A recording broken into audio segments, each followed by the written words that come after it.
Social media is slowly taking over our lives. We spent way too much time scrolling, liking, and comparing ourselves to people we don't even know. I remember getting home from school and instantly opening YouTube Shorts or Instagram Reels.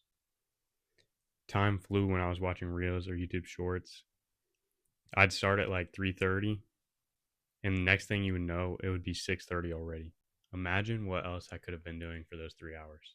It's honestly a shame how many people this lifestyle resonates with. Social media has also begun to destroy our attention spans. Watching those 30-second, 10-second videos does not help at all.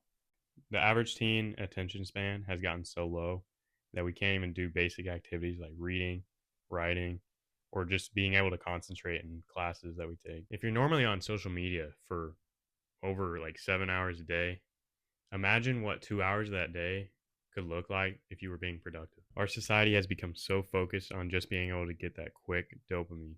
Instead of letting social media control us, we can flip the script and use it for the better.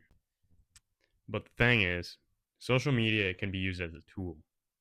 The problem is, we're using it the wrong way. Social media should be motivation, not comparison. You can see people actively building businesses and becoming more physically fit on social media. But that's proof that you can do it too. Social media is about showing what is possible and what can be achieved. Instead of thinking that will never be me or I can't do that, think about how can I do that and how are they doing it? At the end of the day, social media is a trap or a tool. It just depends on how you use it.